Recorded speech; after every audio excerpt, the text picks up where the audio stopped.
What's going on, everybody? It's your boy JP Joe Paul. We are back in the motherfucking building, man. And listen, man, the W is back. The WNBA season is about, what I'm saying, like a week and a half in, you know what I'm saying? And it's been super dope so far. You know what I'm saying? The energy has been super high. The games have been super competitive. There's been all-time hype going around, you know what I'm saying? You have to bring up Caitlin Clark. You got the Angel Reese's. You got Cameron Brink and Rakia Jackson in LA out here doing big things. And the OGs are also doing their own thing, man. You know, Jewel Lloyd, you know what I'm saying?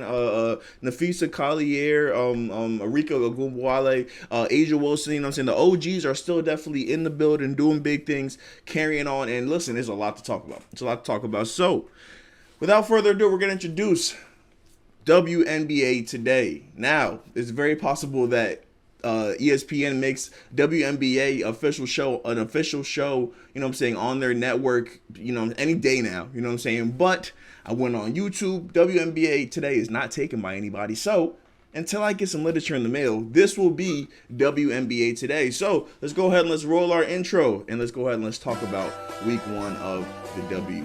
Leave a like, share, subscribe. Let's get it going. Whale is a trigger in. Gets it to Moore. Moore will get it off. The shot is good.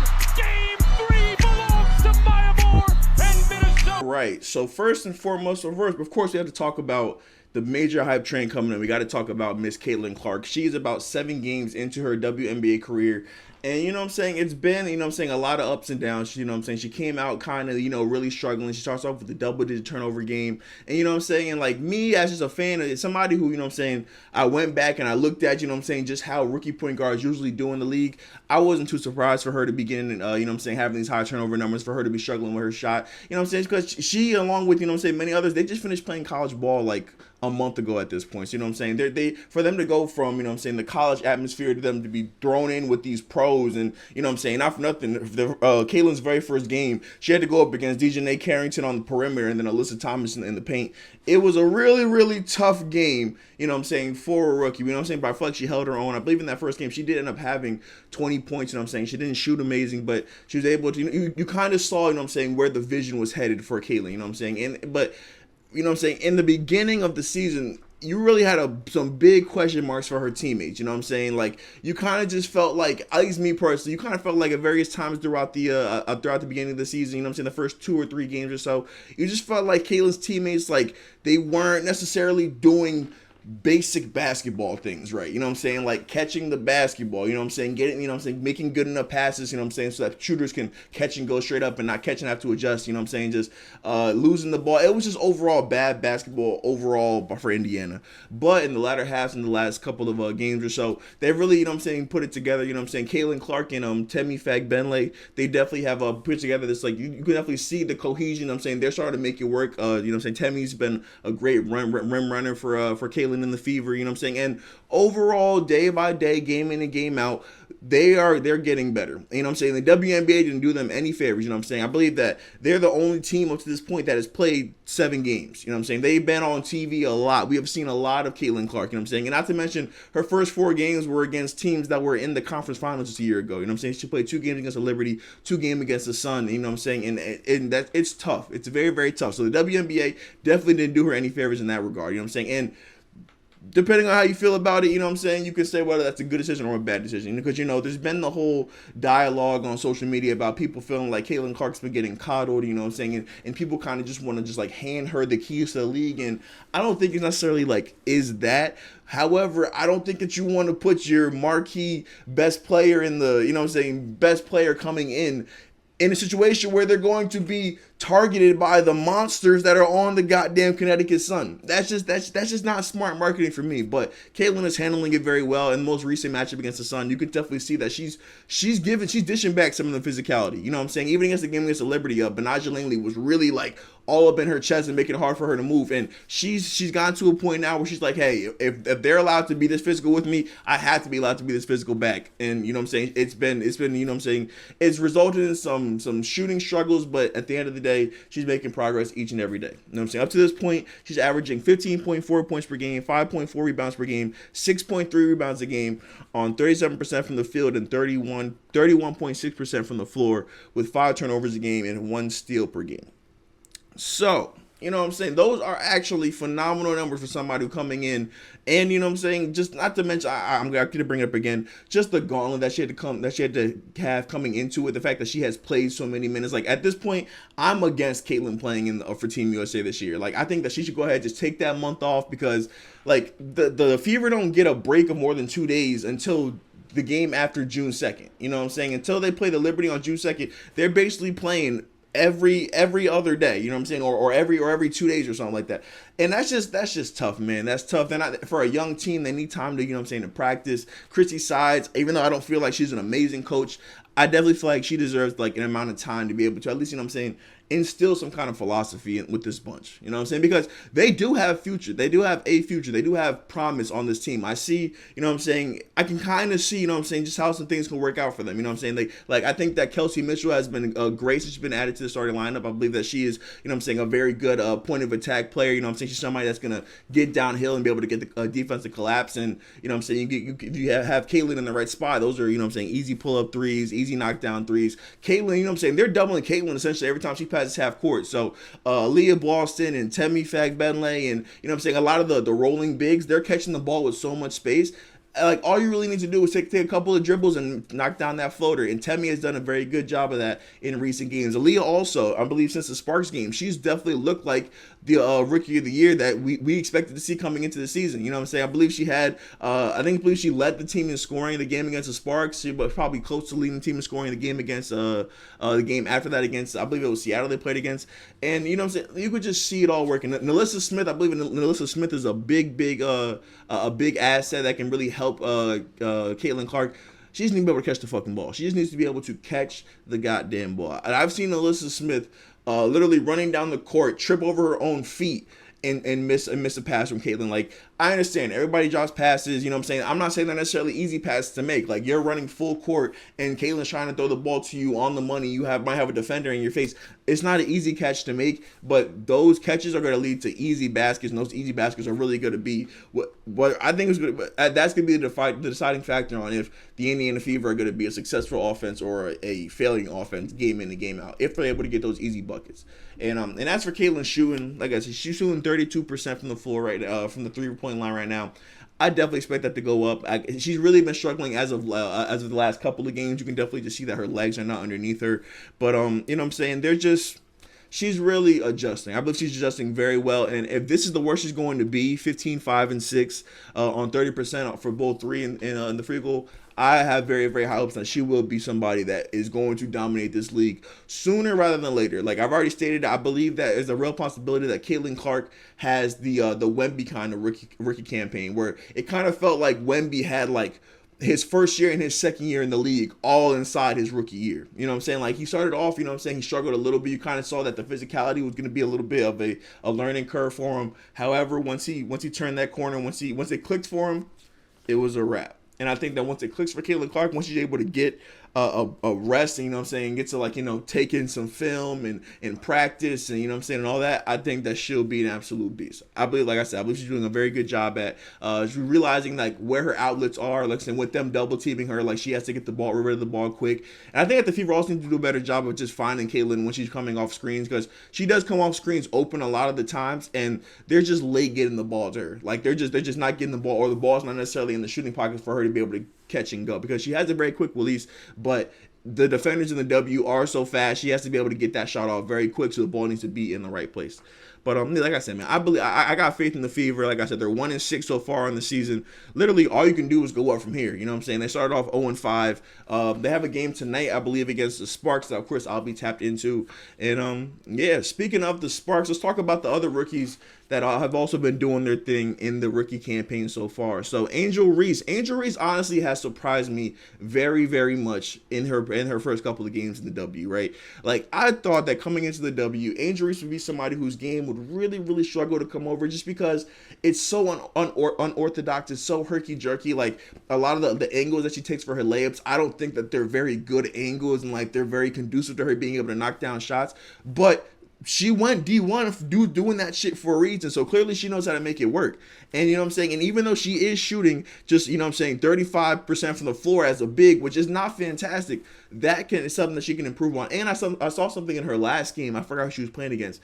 In her last game, I think it was the game against Connecticut. She had broke out a mid-range shot. And her mid-range shot, while the form, like getting the ball up, looks a little funny, once it comes off her fingers, it looks really, really good. Like the shot that she hit in the mid-range, it looked really, really good. And I think that she has a good surrounding piece around her, like with Marina Mabrey, with the great guards that are out there for the Sky. Like I feel like she has a very good situation where she's not really relied on to be a scoring option. You know what I'm saying? Like Angel can come out and give you 13, but it'll be like 13 off of cleanup points. Like she's leading the league in offensive rebound. I believe she's having 5. She has 5 offensive rebounds. I believe it's a game or something like that. Maybe it's just for totals. But she's been an offensive rebounding monster. You know what I'm saying? She's been on the perimeter. She's been a goddamn animal. I saw her guard Dewana Bonner, who's the 5th all-time in WNBA scoring. You know what I'm saying? 4th quarter, coming down the stretch of the game, Angel's on her top of the key, and Dewana's not even really able to get a shot off on Angel. Like, I can definitely see what makes Angel Reese a winning player, and I think that she could not have gone to a better situation than going with the Chicago Sky, because that team is just gritty. That team is tough. Like, everything about them, and they haven't even had Cardoso yet. You know what I'm saying? But everybody on that team, like Marina Mabrey is like fucking savage. Like in the game against the Suns, she was sitting up here telling Dejanay Carrington, "Hey, shut the fuck up! Like, what are you talking about?" It was crazy. It was crazy, something that I was not expecting. But that kind of hostility, that kind of energy, even when Angel Reese got her head smacked off by Alyssa Thomas, she didn't go on the post game conference talking about I felt like that was feeling called for. She was like, "Nah, thank you for that. Thank you for this welcome to the league moment." And let me speak on that real quick. The WNBA takes the welcome to the league shit way more serious than the NBA. Way more serious. Like, I don't know if it's just the fact that maybe I don't pay attention. No, I definitely pay attention to the NBA's rookies when they come in. They don't go through what these current players are going through for the W. Like Caitlin Clark's getting her head knocked off. They're trying to block shots. Alyssa Thomas is out here pulling Angel Reese practically by her neck onto the ground because she's guarding her too well. It's just like, golly, guys. If these girls are supposed to listen, I think that the W players are like, hey, if these players are supposed to be the meal ticket, they got to survive this beating. Because I guess we all had to survive this beating. And listen, I'm cool with it. All I'm saying is that it's a problem if somebody gets hurt. I'm not saying that it's going to be intentional. I'm not saying that the girls are doing it on purpose in order to hurt these girls. I'm not saying that at all. I would not put that on those players. If somebody gets hurt, though, then we got a fucking problem. Because what Alyssa Thomas did to Angel Reese was completely uncalled for. Like, watching the game, I didn't watch the entire game. I went back, I watched highlights. I watched a couple possessions. I didn't see anything that Angel Reese was doing that would really make Alyssa Thomas want to be that upset and do something like that. And not for nothing, Alyssa Thomas looks kind of like a crash out. She looks like somebody that, you know what I'm saying, might have a couple of screws loose, but it fits her game. It fits her play style. She's very tough. Like, you know what I'm saying? She has a very daunting presence down there in that paint. And I think that her having that mentality, honestly, is what helps her be, you know what I'm saying, just that beast that she is. But yeah, what she did to Angel was just really uncalled for. But Angel didn't bitch about it. Angel come out here, she's giving you 12 points a game, 8 rebounds per game, 1 steal a game, and she's getting her free throw percentage up. So it started off at like the 40%. She's up to 63% now. You know what I'm saying? Like, listen, I think that the offensive game will definitely come around for Angel. I see that I feel like it's a lot easier to teach her how to score on offense than it is to teach somebody else how to play her level of defense. You know what I'm saying? She's not a great shot blocker, but she contests everything. She has good hands. She's able to get in the passing lanes and deflect. You know what I'm saying? Players dribbling the ball and whatnot. I definitely I commend you, Angel. I was not familiar with your game. That's on me. Speaking of another defensive monster that is actually has a real potential to be a very, very good offensive player. I'm actually going to talk about her and her teammate here. And it's Cameron Brink, man. Cameron Brink is a fucking monster. I said on the Basketball Weekly podcast, the other show on this channel, that she could have been anything in this world. She could have been a Victoria's Secret model. She could have been a swimsuit model, whatever. But she decided that she wanted to be Hakeem Olajuwon. And through the first couple games for her WNBA career, she's been nothing but Hakeem Olajuwon. She's giving you a league high 3.2 blocks per game. She's shooting 42.9% from the 3-point line, 53% from the floor, and she's giving you a calm 11 points per game. Right now, if we're just trying to talk about just a player that is putting it all together on the court for their rookie campaign, Cameron Brink probably is your rookie of the year. Because she's giving you the scoring. She's an absolute monster on defense. She's rebounding the ball particularly well. She's up to almost 6 a game. And those shooting splits are amazing. 53% from the floor, 43% from the 3-point line. And just the other night, she came out and she had, I believe, like 15 points in the first quarter. That 3-point shot is something that she's definitely working on. She's getting very, very comfortable with it. And I think that with the way how the Sparks play, with how all the guards they had that go downhill, with Rakia, with Lexi Brown, with all those guards that they have going downhill all the time, I think that it should that pick and pop for Cameron Brink's going to be there all season. And then it gets to a point where if the defense does start to they don't sag off of Cameron Brink, now you have Lexi Brown just walking to the rim. You have Rakia Jackson, who is an amazing finisher and amazing at getting into space and in the lane. She's able to just get easy layups. Rakia Jackson's another one. She's giving you 9.8 points per game, 55% from the floor, and 43% from the 3-point line. Like these Sparks rookies are incredibly efficient. And I have to actually credit just the Sparks team as a whole. The Sparks as a whole are just a very, very well built, very, very talented team. You know what I'm saying? They have very, very guard play, along with the Sky also. But the Sparks have very, very guard play. And I think that once they're able to figure out a world where Cameron Brink and Rakia Jackson are on the floor together, that's where I think we'll actually start to see, like the Sparks as a threat they potentially can be, because they're a good team, man. They're a good team with Cameron, with Rakia. They got Dearica Hamby, who's ever having an amazing season so far. I believe she's had a double-double in every single game of the season so far. Like there's a real opportunity for this team to be very, very dangerous, as good as next season. You know what I'm saying? Like depending on how things work out here, for the second half of the season, there's a world where they definitely make a play-in spot, and there's definitely a world where next season we're looking at them as one of the best teams coming into the W. You know what I'm saying? So definitely shout out to the rookies. I don't want the Sparks to really because it feels like right now they kind of they only swap out Cameron and Rakia for each other, but I think that there's a very, very good chance that they can be a very, very good duo together. Like Rakia is a very, very good scoring guard. Not even really so much a guard. She's really like a forward. She's like a 3. She's very, very good at getting into the lane. She's very, very good at getting her spots. And Cameron Brink is kind of just like the cleanup man. You know what I'm saying? She's there. She's there in the dunker for a layup. She'll be there trailing for a 3-point shot. She can even get the ball on the elbow a little bit and work to the rim. Like she's got a little bag with her. You know what I'm saying? And so I think that that'll be a big thing for the Sparks to just really focus on working those two in and maybe having them potentially be starters by the end of the season. All right, speaking of the best teams in the W, man, let's go and let's talk about the Aces. All right, so the Aces look like they are ready for a three-peat. They have, and so here's the thing. So I believe they've lost 1 or 2 games so far. Right, Jackie Young is improved up from last season. She's averaging over 20 points per game. Kelsey Plum's also averaging only over 20 points per game. And Asia Wilson is having a MVP campaign once again. Like they look poised to take over, not to take over, to keep dominating the W like they have been this entire the last 2 years. You know what I'm saying? Like in the games that they're playing against, man, the teams that they're playing, the games aren't even necessarily close. You know what I'm saying? The one game they did lose to Phoenix, Kalia Copper came out and she played an amazing ball game. But in every game really besides that, it has not been close. It's just too much to deal with. Asia Wilson is a monster who really dominates everything inside of the paint. She blocks shots, she grabs rebounds, and she'll foul out the opposing team's center. Like at the very beginning, you're already at a disadvantage, right? You're already at the disadvantage that you have nobody who can stop Asia, and your bigs are going to be fouling out the game, right?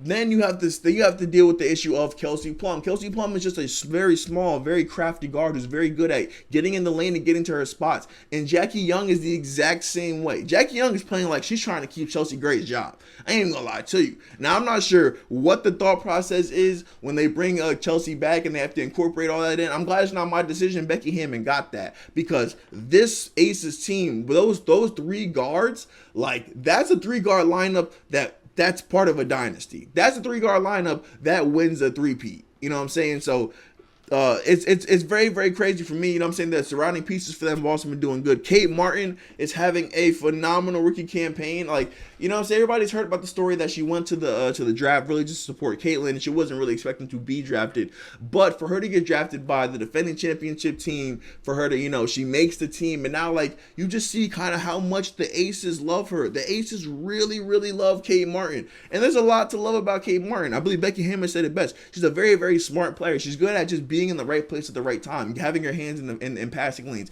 being in the right place with her body. She's amazing at knocking down open shots. You know what I'm saying? That was probably her biggest key to fame when she played with Caitlyn. You know what I'm saying? Just somebody who was very good at knocking down the open shots. Kate Martin, in the game against the Fever a couple nights ago, she had more points than Caitlyn, I believe. She had 12 points. You know what I'm saying? She was out there hooping, knocking down shots, getting easy drives to the basket, just really just being a perfect complement to that team. And I feel like, honestly, Kate Martin's ascension is really what made them feel comfortable enough to waive Daisha Fair. Now, I think that Daisha Fair will get another chance somewhere else, you know what I'm saying? But she has that she's a scoring monster, so there definitely will be a space for her somewhere in the W. But that it just goes to tell you, man, how tough it is to keep a job in this league. You know what I'm saying? Kate Martin is coming in and probably was not on many people's bingo cards to make the team. But here she is. She's that, and she's actually, like, you know what I'm saying, proven that potentially down the road she can be a contributing factor to it. So if you're a Las Vegas Aces fan, you got to be feeling pretty good. You got to be loving the jump from Jackie Young. And yeah, man, you guys definitely look poised for a three-peat. However, I don't think you guys are the best team in the W this year. You guys look like you guys look dominant. You guys look as good as you ever have. But that team up in Minnesota, they might be doing some things. I believe right now they're 4-1.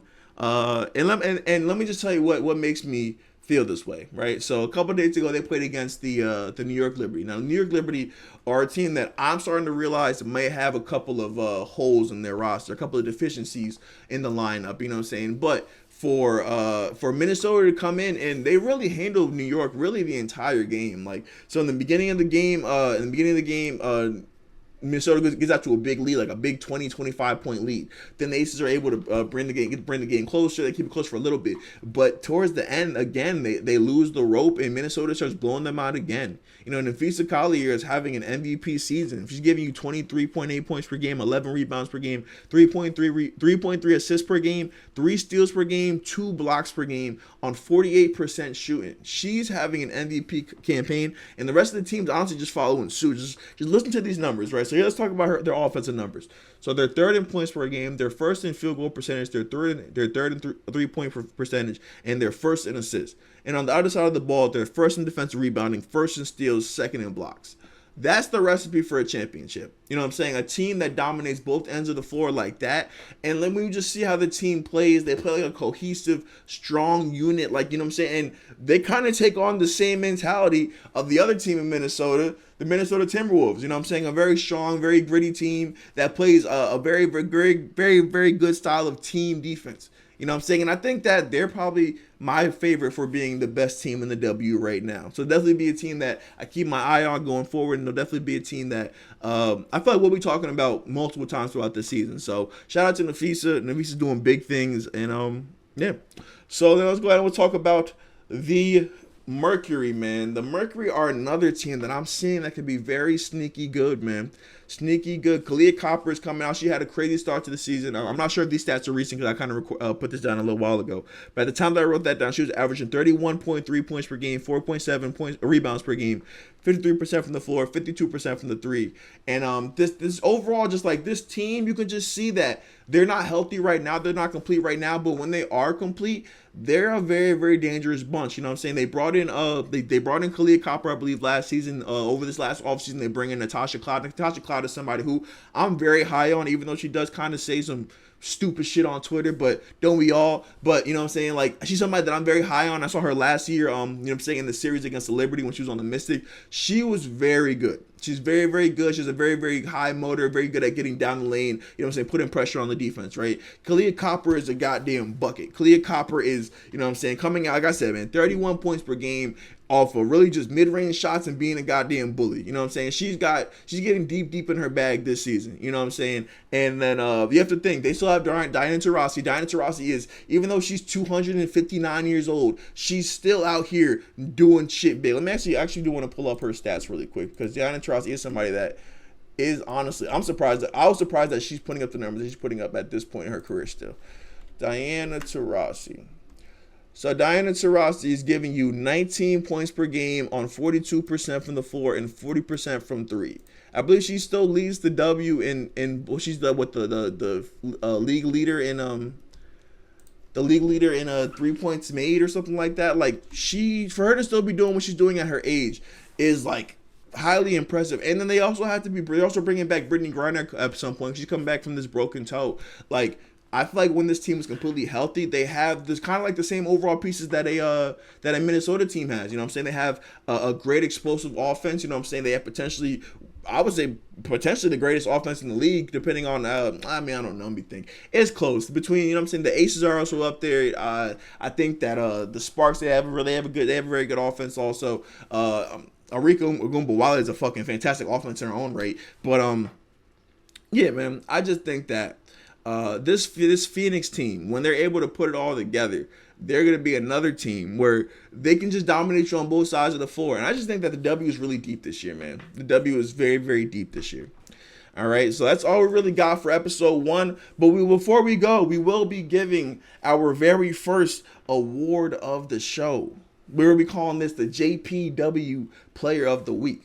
All right, so without further ado, the first player to win JPW Player of the Week is none other than Arike Ogunbowale, putting up numbers of 31 points per game, 4.5 rebounds per game, 4 assists per game on 40% from the floor and 40% from three.